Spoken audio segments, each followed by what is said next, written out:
할렐루야. 우리 살아계신 하나님께 찬양과 감사와 영광의 박수 올려드리겠습니다.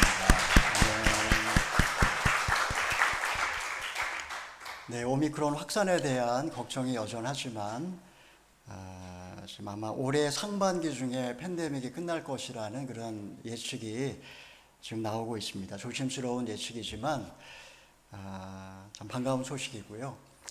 역사를 주관하시는 하나님, 그 하나님에 대한 믿음을 가지고 우리가 오늘 찬양 부른 것처럼 날마다 주님과 함께 믿음으로 잘 이겨내실 수 있기를 바랍니다.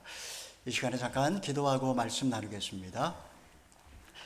자비로우신 하나님 아버지, 주의 성소에 나와 살아계신 하나님을 예배하게 하시니 감사합니다. 이 시간에 들을 기회를 주시고 하나님의 말씀을 밝히 깨달아 의의 길로 가게 하여 주시옵소서. 이 시간에 말씀하옵소서. 듣겠나이다. 예수님의 이름으로 기도하옵나이다. 아멘. 이 시간에 저는 첫사랑의 시절로 돌아갈 수 있다면 이라는 제목으로 오늘 말씀을 함께 나누어 보기를 원합니다. 남자는 항상 여자의 첫사랑이 되고 싶어 합니다. 그건 남자의 망상일 뿐이죠. 여자는 좀 더 현실적인 본능을 갖고 있습니다. 첫사랑에 빠진 남자는 감정에 휘말리지만 여자는 더욱더 이성적이 된다고 합니다. 여자가 정말 원하는 것은 마지막 남자의 로맨스가 되는 것입니다. 첫사랑은 영원히 봉인된 신화와 같아서 우리는 일생을 살아가면서 아름답게 채색하고 끊임없이 각색을 하곤 합니다. 시인 장석주의 시 다시 첫사랑의 시절로 돌아갈 수 있다면 이라는 그런 시 있습니다. 제가 읽어드립니다. 어떤 일이 있어도 첫사랑을 잃지 않으리라. 지금보다 더 많은 별자리의 이름을 외우리라. 성경책을 끝까지 읽어보리라. 가보지 않은 그 길을 골라 길의 끝까지 가보리라. 종착역을 알 수 없기에 신비로웠던 그 첫사랑, 그 첫사랑으로 돌아가는 것이 가능할까요? 아마 그냥 달콤한 꿈에 불과할지 모릅니다. 첫사랑과 결혼하는 수뇌보도 흔치 않지만 첫사랑을 영원히 간직한 채 그렇게 사는 부부도 보기 힘듭니다. 백세 철학자 김영석 교수의 말에 의하면 젊어서는 연정으로, 결혼해서는 애정으로, 늙어서는 인간애로 살아가면서 그 사랑이 점점 성장하고 익어간다라고 그렇게 이야기를 했습니다. 배타적이고 맹목적이었던 첫사랑은 세월의 흐름 속에 이제 함께 있는 것만으로도 행복한 친밀한 관계로 더욱더 깊어진다라는 이야기입니다. 저의 경우 예수님과의 깊은 어떤 사랑의 경험을 한 적이 있습니다. 대학교 때 예수님을 향한 그 첫사랑, 주님을 처음 만났을 때 가슴 가득히 밀려온 감격, 주님을 생각하기만 해도 눈물이 앞을 가렸던 황홀할 정도로 감사했던 마음이 있었습니다. 주님이 말씀하시면 주와 복음을 위해 목숨까지 내놓겠다는 마음으로 그렇게 캠퍼스를 누비며 뜨거운 열정을 갖고 살았었습니다. 영원한 가치를 위해 살았던 너무나 순수했던 그런 시절이기도 합니다. 여러분, 우리가 예수님에 대한 첫사랑을 회복할 수 있을까요? 이 시간에 우리는 본문 말씀을 통해서 우리가 회복해야 할 그 첫사랑에 대하여 함께 말씀을 나누기 원합니다. 우리 1절의 말씀 읽어봅니다. 시작. 너는 에베소의 교회 사자에게 이렇게 써라. 오른손에 7뼈를 잡으시고 7 금촛대 사이로 다니시는 이가 이렇게 말씀하신다. 별은 하나님의 말씀을 전하는 하나님의 종을 의미합니다. 금촛대는 어두운 세상을 밝히는 교회를 상징합니다. 주님은 지금 핍박을 받고 있는 하나님의 종들을 그 능력의 손에 붙들고 계시고 환난 중에 있는 7 교회들 사이를 거니시면서 교회를 돌보고 계시고 있습니다. 주님은 가장 먼저 에베소 교회 천사를 보내 메시지를 전하셨습니다. 그 목적은 그들을 위로하시고 동시에 왜 이런 고난이 찾아왔는지에 대하여 깨닫도록 그렇게 하기 위함이었습니다. 에베소 지역은 어떤 곳입니까? 에베소 지역은 BC 8세기 그 유명한 서사시인 호메로스가 태어난 그런 곳이었습니다. AD 1세기경에 이르게 되면 소아시아에서 경제적으로 가장 번영한 항구 도시가 에베소였습니다. 터키를 방문하면 오늘날 이즈미르라고 하는 그런 터키의 3대 도시 중에 하나가 되었지만 그 이즈미르에서 조금만 밑으로 내려가면 에베소라고 하는 마을로 여전히 이름이 남아 있습니다. 당시 로마 제국의 속주였지만 군대가 주둔하지 않는 그런 자치령이었습니다. 에베소는 이렇게 물질적인 번영과 정치적인 자유를 만끽하는 그런 도시였던 것입니다. 이곳에 교회를 개척한 사람은 바로 사도 바울입니다. 2차 전도 여행에서 돌아오는 길에 브리스길라와 아굴라를 그곳에 남겨두었습니다. 3차 전도 여행 시 바울은 이곳에 두란노 서원을 세우고 3년 동안 제자 양성에 집중을 했습니다. 바울이 이곳을 떠날 때 담당 목사로 디모데를 세웠지만 디모데는 10년 후에 이교도들의 손에 의하여 죽임을 당했고 예루살렘이 함락되면서 에베소로 건너온 요한이 후임 목사로 그 사역을 이어받아 사역했던 곳이기도 합니다. 에베소 교회는 소아시아 지역의 그 무수히 많은 교회들 가운데 장자교회였습니다. 사도 바울이 개척했고 아볼로가 성경을 가르쳤고 브리스길라와 아굴라가 헌신했고 디모데가 순교했으며 사도 요한이 목회했던 그런 대단한 교회였습니다. 창립 40년 그 세월이 흐르는 동안 개척 초기에 그 뜨거운 열정과 헌신은 사라져가고 있었습니다. 복음보다는 역사와 전통이 중요했고 하나님보다는 믿음의 위인들이 더 위에 있는 그런 교회가 에베소 교회였던 것입니다. 자, 이런 에베소 교회를 향한 주님의 첫 번째 말씀이 무엇입니까? 우리 2절 3절의 말씀을 읽어보겠습니다. 시작. 나는 내 행위들과 내 수고와 내 인내를 안다. 또 내가 악한 사람들을 참지 못한 것과 자칭 사도라고 하는 사람들을 시험해 그들이 사도가 아니라 가짜들이라는 것을 밝혀낸 것을 안다. 또 내가 인내한 것과 내 이름을 위해 수고하되 게으르지 않다는 것을 내가 안다. 본문에는 안다라고 하는 단어가 3번이나 반복해서 나옵니다. 내가 너의 행위를 알고 내가 너의 수고와 인내를 안다. 행위는 적극적인 어떤 삶의 열매이고 그리고 인내와 수고는 소극적인 의미의 열매라고 할 수 있습니다. 에베소 교회는 정말 대단한 업적을 갖고 있는 그런 큰 교회였지만 그러나 고난 가운데 묵묵히 수고하고 인내하는 것도 주님은 소중하게 여기셨습니다. 그러나 무엇보다도 주님이 이 교회를 소중하게 여기셨던 이유는 악을 행하는 자들을 방관하지 않고 자칭 사도라고 칭하는 자들을 시험해서 그들의 모든 거짓됨을 드러내고 그들을 교회에서 내쫓은 것을 주님께서는 칭찬을 하고 있습니다. 그러면 에베소 교회에 도대체 무슨 일이 있었던 것일까요? 우리 6절의 말씀으로 넘어갑니다. 읽어봅니다. 시작. 그러나 내가 잘한 것이 있으니 내가 니골라당이 하는 짓들을 미워하는구나. 나도 그것을 미워한다. 당시 교회 내에 이단이 들어와 문제를 일으키고 있었습니다. 사도행전 5장을 보게 되면 7집사 가운데 니콜라스라고 하는 그런 집사가 있었습니다. 그는 처음에는 아주 교회를 위해 헌신했지만 시간이 지날수록 교회와 다른 어떤 주장을 하기 시작했고 그를 따르는 무리들이 생겨나기 시작했습니다. 그의 주장은 한마디로 말하면 극단적 율법 무용론이었습니다.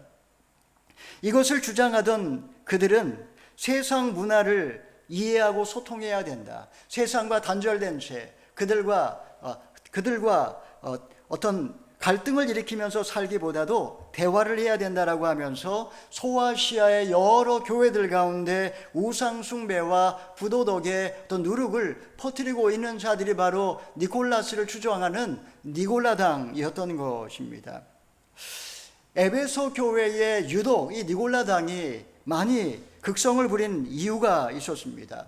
도시 중앙에 7대 불가사의 중에 하나라고 여겨지는 아르테미스 신전이 있었습니다. 성경에서는 아데미라고 그렇게 부르는 여신입니다. 금과 보석으로 치장된 127개의 전각이 있는데 그 중에 한 30개 정도는 금으로 만든 그런 기둥이었고, 중앙에는 풍요와 생식을 상징하는 아르테미스 여신이 그 중앙에 자리에 앉아 있었습니다. 해가 질 때 신전은 금으로 도배를 다 했기 때문에 눈을 뜨고 볼 수 없을 정도로 찬란했습니다.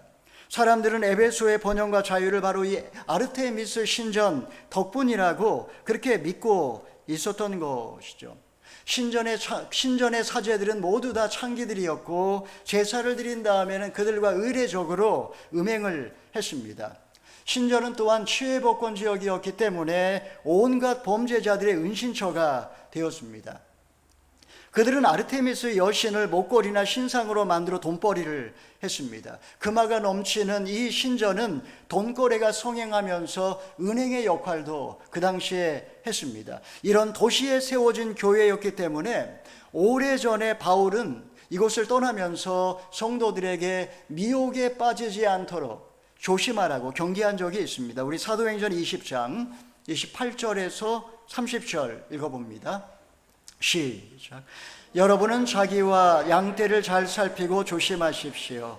성령께서 여러분을 감독제로 세우셔서 하나님께서 자기 피로 사신 교회를 돌보게 하셨습니다. 내가 떠나고 나면 흉악한 이리떼 같은 거짓 선생들이 여러분 가운데 들어와 양떼를 해치려 할 것을 압니다. 또한 여러분 가운데에도 사람들이 들고 일어나 제자들을 빼내 자기들을 따르게 하려고 진리를 왜곡할 것입니다. 사도 바울의 걱정, 이런 예언은 적중했습니다. 바울이 떠나자마자 그곳에 이단들이 드러나 문제를 일으키기 시작했습니다. 니골라당은 세상과 소통해야 한다고 주장하면서 에베소의 음란한 문화, 부도덕한 풍속을 받아들였습니다. 교회 안에 이런 누룩들이 급격하게 퍼지면서 인본주의와 육신주의와 혼합주의가 결국 복음을 왜곡을 시키고 교회의 생명력을 앗아가고 있었던 것입니다. 이때 성도들은 그들을 그냥 방관하거나 타협하지 않았습니다. 거짓 가르침이라는 것을 드러냈고 그들을 미워했고 결국 그들의 논리와 싸워서 이겼던 것입니다. 여러분, 교회는 그 어떠한 죄인도 들어올 수 있는 곳입니다. 누구나 다 어떠한 죄인도 용납하고 받아주고 사랑해야 하지만, 그러나 타협해서는 안 되는 게 있습니다. 예수님 믿으면서도 술, 담배를 못 끊는 분들 있습니다. 원하지만 스스로 그런 어떤 의지가 약하기 때문에 계속 무너지는 그런 연약한 분들, 이런 분들은 사랑으로 기다려주고 품어주고 그리고 기도해 주어야 마땅합니다. 문제는 어떤 불순한 의도를 가지고 교회에 접근해 오거나 아니면 교회를 장악하려고 하는 그런 경우가 있다라는 겁니다. 돈벌이를 목적으로 교회에 오는 그런 경우도 있습니다. 알곡을 추수하겠다고 하면서 밖에 나가서 불신자들을 전도하는 것이 아니라 가면을 쓰고 은밀히 들어와 가라지를 뿌리는 그런 이단들도 있습니다. 이런 자들은 순수한 교회와 이게 화학적으로 맞지 않기 때문에 얼마 지나지 않으면 결국 그들의 정체가 드러나게 되어 있습니다. 제가 이메일을 항상 열어볼 때마다 꾸준하게 저한테 메일이 오는 그런 게 있습니다. 신천지에서 보내는 이메일인데 어떻게 저의 이메일을 알았는지, 보내는 사람은 항상 바뀌는데 똑같이 비슷한 내용의 이메일이 계속 오고 있습니다. 목사인 저에게 요한계시록을 배워야 한다고, 그러면서 이제 충고하고 요한계시록 유튜브를 링크를 시켜놓고 하는 메일입니다. 엉터리 비유풀이에 넘어가는 게 참 신기한데, 놀라운 것은 그러한 미혹에 넘어가는 그런 영혼들이 있다라는 것입니다. 그들은 성도들을 속이고 진리를 왜곡시키는 그런 이리떼와 같은 자들입니다. 그러니까 그들과는 처음부터 아예 말을 섞지 말아야 합니다. 교인들에게, 목회자들에게 알리지 말고 1대1을 하자, 공부를 하자라고 접근하는 사람들은 반드시 의심의 눈초리로 바라보고, 그리고 목회자와 먼저 어떤 검증을 받은 다음에 공부를 해야지, 그냥 넘어가면 그냥 이런 늑대의 먹잇감이 되기 쉽상입니다. 여러분, 지금 주님께서는 에베소 교회를 칭찬하고 있습니다. 믿음을 지키고 교회를 섬기고자 지금 내가 해야 할 그런 수고와 인내는 무엇일까요? 내가 용납하지 말아야 할, 자칭 사도라는 자는 누구이며 분별해야 할 거짓 교훈은 무엇입니까? 주님은 지난 인생 여러분이 주를 위해 참고 수고하고 부지런히 섬겼던 것을 다 알고 계십니다. 우리 교회를 지키기 위해서 외롭고 치열하게 싸웠던 그 모든 것 하나도 잊지 아니하시고 주님은 기억하시고 칭찬하신다. 여러분 기억 꼭 하시기를 바랍니다. 자, 주님은 이렇게 에베소 교회를 칭찬하셨지만 그 교회의 부족한 점을 또한 지적하고 계십니다. 그것이 무엇일까요? 둘째는 첫사랑을 회복하라 라고 말씀하십니다. 우리 4절의 말씀을 읽어봅니다. 시작. 그러나 내가 내게 책망할 것이 있으니 그것은 내가 첫사랑을 버린 것이다. 지난 40년 동안 에베소 교회는 이단을 분별하고 거짓된 자들의 정체를 드러내며 이 복음의 진리를 수호하는 데 앞장을 섰습니다. 그 과정에서 디모데가 순교했고 지금 사도 요한은 유배지까지 끌려와 있습니다. 환난 가운데 성도들은 수고하고 인내하며 이 복음의 순수성을 지키려고 목숨을 걸고 그렇게 견디고 있었던 것입니다. 문제는 이렇게 복음의 정통성을 지키기 위해서 저들의 옳고 그름을 따져서 이단을 내쫓았지만 이제 그 과정에서 이제 서로 의심의 눈으로 바라보게 되었고, 그리고 그 과정 속에 상처받은 이들이 생기고 관계가 멀어지고 교회 분위기가 냉랭하게 되어버린 것입니다. 과거 에베소 교회 성도들은 믿음의 역사를 체험했고 사랑의 수고를 다했으며 소망 가운데 견디었던 참 훌륭한 그런 성도들이었습니다. 하지만 사랑이 식어버리기 시작하자 모든 것이 흔들리기 시작했습니다. 과거에는 그렇게 헌신했던 그 사람들이, 나는 사도 바울을 본 사람이야, 나는 은 5만 양의 마술책을 태우고 헌신했던 사람이야, 자기 과거를 자랑하고 옳은 말하는 것을 좋아하고 나와 다른 사람을 이제 정죄하고 연약하고 실수하는 사람들을 판단하는 데 앞서는 그런 교회 분위기가 되고 말았다라는 것입니다. 여러분, 주님께서는 다 한다라고 이렇게 말씀을 하십니다. 나의 잘한 점도 주님은 칭찬하시지만 나의 잘못하고 있는 것도 주님은 알고 계십니다.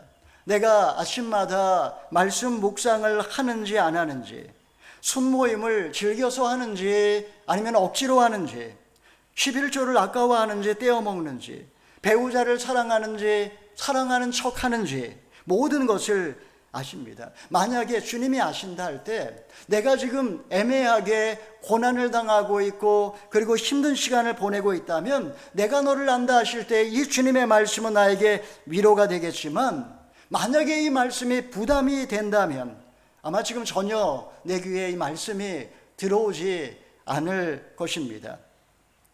교회 안에 보게 되면 성향상 아니면 자라온 배경상 지적하는 거, 비판하는 거 좋아하는 그런 분들이 항상 있기 마련입니다. 왜 인간은 이렇게 누군가를 비판하고 평가를 할까요? 인간이 선악과를 따먹었기 때문에 항상 맞는 말만 하는 것 같지만 그 중심을 보게 되면 교만과 미움과 원망과 무책임이 숨어있는 경우가 많습니다. 지적과 비판으로 절대로 사람은 변화되지 않습니다. 여러분, 지적하고 비판한다고 모임이 성장할까요? 오히려 마음에 상처를 받고 그 모임이 이렇게 깨지는 경우가 많습니다. 성숙한 사람은 죄인으로서 자기 발견한 사람입니다. 내가 하나님 앞에 얼마나 끔찍한 죄인인지를 발견한 사람입니다. 그는 말이 없지만 주변을 따뜻하게 만들고 오직 사랑의 실천을 통해서 진리가 무엇인지를 삶을 통해 보여주는 그런 삶을 살아가게 되는 것입니다. 지금 에베소 교회는 주님의 책망을 들을 만큼 사랑을 잃어버리고 있었습니다.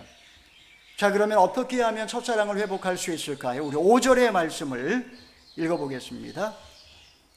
시작. 그러므로 너는 어디서부터 잘못됐는지 생각해 보아 회개하고 처음에 행했던 일들을 행하여라. 만일 그렇게 하지 않고 회개하지 않으면 내가 너에게로 가서 내 촛대를 그 자리에서 옮길 것이다. 주님께서는 어디에서부터 잘못되었는지를 생각해 보라, 이렇게 말씀을 하셨습니다. 생각하라는 이 단어의 의미는 곰곰하게 자기 자신을 성찰하라, 이런 말이고, 회개하라, 이 말의 의미는 돌이키라, 단번에 돌이키라는 말입니다. 왜 에베소 성도들이 사랑을 잃어버렸을까요? 핍박과 환난 때문에 마음에 상처를 받고 시험에 들었을 수도 있습니다. 아니면 어느새 니골라당의 유혹에 넘어가서 세상 욕심에 오염되어서 마음이 딱딱해지고 완악해졌을 수도 있습니다. 주님께서는 내가 돌이키지 아니하면 촛대를 옮기겠다라고 이야기를 하십니다. 여러분, 신앙에서 가장 무서운 게 무엇일까요? 그것은 바로 하나님이 촛대를 옮기시는 것입니다. 사랑이 식어버린 믿음은 광신이요, 사랑이 없는 소망은 망상입니다. 광신과 망상에서 돌이켜서 첫사랑을 회복하지 않으면 주님께서는 촛대를 옮기겠다 경고하십니다. 아무리 내가 몇 대째 기독교 집안이고 어린 시절에 교회밖에 모르고 그렇게 자랐어도 죄를 고백하지 않고 회개하지 않아서 하나님의 촛대를 옮기기로 결정하시면 그때는 막을 자가 없습니다. 본회포가 말하기를 성도의 교제는 그리스도를 사이에 두고 사귀는 것이요, 그리스도 안에서 사귀는 것이라고 말했습니다. 주님은 저나 여러분이나 우리를 한 몸으로 그렇게 묶어 주셨습니다. 그리스도를 통해서만 우리는 서로 가까워질 수가 있습니다. 성도들은 이런 사귐 안에 있을 때만 하나님과 홀로 대면할 수가 있고, 하나님과 홀로 있는 시간을 갖는 사람만이 진정 성도의 교제를 나눌 수가 있는 겁니다. 여러분, 이런 것이 전제되지 않는다면 우리는 홀로 있으면 외롭고 더불어 있으면 시끄럽게 싸우는 게 인간의 천박한 본성입니다. 그리스도 안에서 우리는 하나로 부름받았고 그 안에서 우리는 교제할 수 있는 것인데, 사랑이 깨어져 버리면 하나님과의 관계도 필연적으로 깨어질 수밖에 없는 이유가 여기에 있는 것입니다. 여러분, 어디서부터 처음 사랑을 잃어버리고 떨어지게 되었습니까? 하나님과 성도들과의 관계에서 첫사랑을 회복하기 위해서 지금 내가 고백해야 되는 죄는 무엇입니까? 하나님이 여러분에게 말씀을 통해 죄를 기억나게 하셨다면 입술로 죄를 고백함으로써 지체들과의 관계를 다시 찾으시고 그리스도와의 첫사랑의 뜨거움을 회복하실 수 있기를 바랍니다. 자, 이제라도 주님의 음성을 듣고 회개하고 돌이키면 어떤 복이 임할까요? 우리 세 번째는 생명나무의 열매를 먹게 됩니다. 7절의 말씀 마지막으로 읽어봅니다. 시작.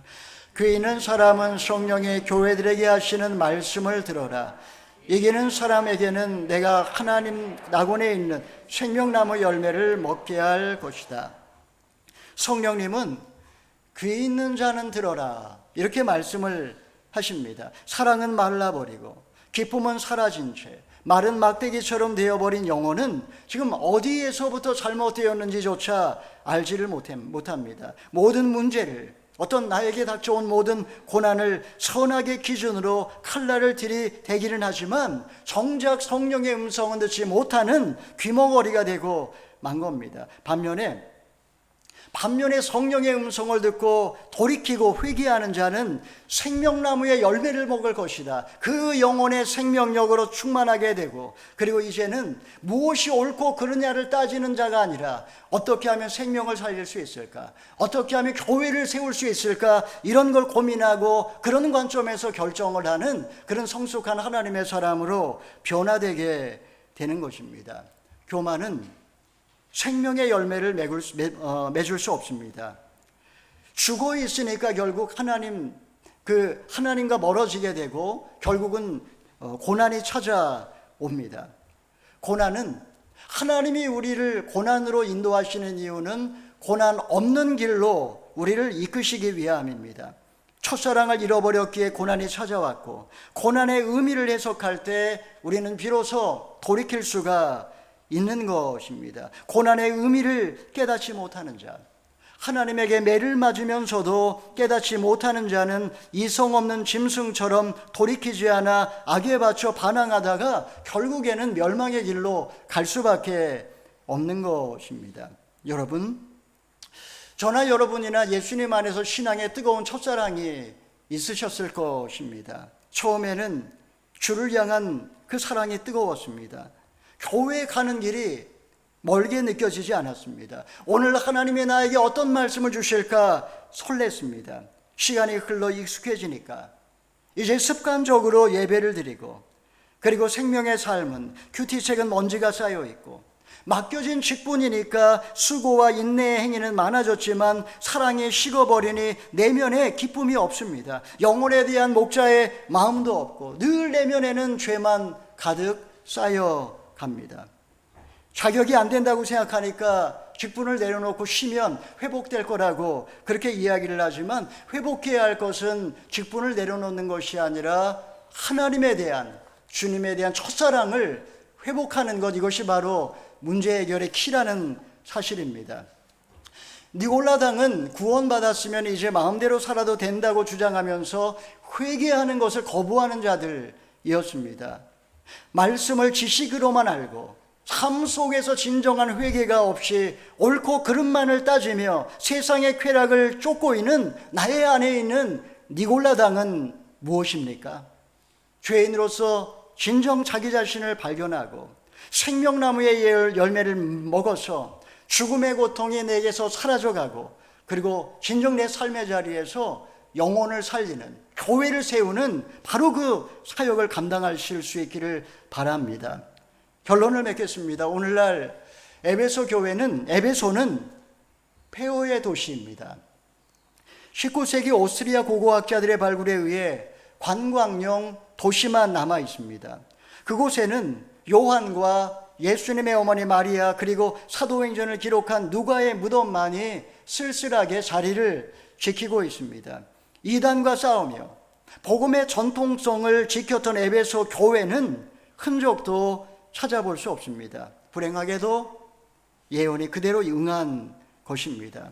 여러분, 주님은 저나 여러분이나 우리를 너무나 잘 알고 계십니다. 나의 사랑과 수고와 인내를 아십니다. 어느새 교만해져서 첫사랑을 잃어버리고 성도들과의 관계도 무너진 것 다 알고 계십니다. 죄인으로서 자기를 발견하고 홀로 고백하며 더불어 나눌 때 주님을 향한 그 첫사랑을 회복시켜 주십니다. 반면에 끝까지 돌이키지 않고 고집을 피운다면 주님은 저나 여러분이나 우리의 촛대를 옮기시고야 말 것입니다. 사랑하는 여러분, 이 시간 마음의 문을 열고 성령께서 여러분에게 하시는 말씀을 들으시기를 바랍니다. 내 삶 속에 찾아오신 여러분, 주님의 음성 귀 기울이시기를 바랍니다. 지금 여러 가지 문제와 사건이 내 삶에 있다면 주님이 그것을 통해 내게 뭐라고 말씀하시는지 여러분 잘 성찰해 보시고, 도대체 어디에서 떨어졌는지를 살펴보실 수 있기를 바랍니다. 만약 지금 내 안에 기쁨의 샘이 말라버리고 죽음의 냄새가 난다면 신앙의 첫사랑을 잃어버렸다는 증거입니다. 사랑하는 성도 여러분, 이 시간에 주님은 우리에게 말씀하십니다. 내가 너를 잘 안다. 주님은 여러분을 위로도 하시지만 그러나 책망하시고 일깨워 주십니다. 이 시간에 귀를 열고 주님의 따뜻한 음성을 들으시고 죄인으로서 진실한 자기 발견이 있으실 수 있기를 바랍니다. 용납하고 타협했던 니골라당을 내쫓고 처음 행위, 곧 주님을 향한 진실한 사랑 고백을 회복하시는 저와 여러분 다 되기를 주님의 이름으로 축원합니다. 아멘.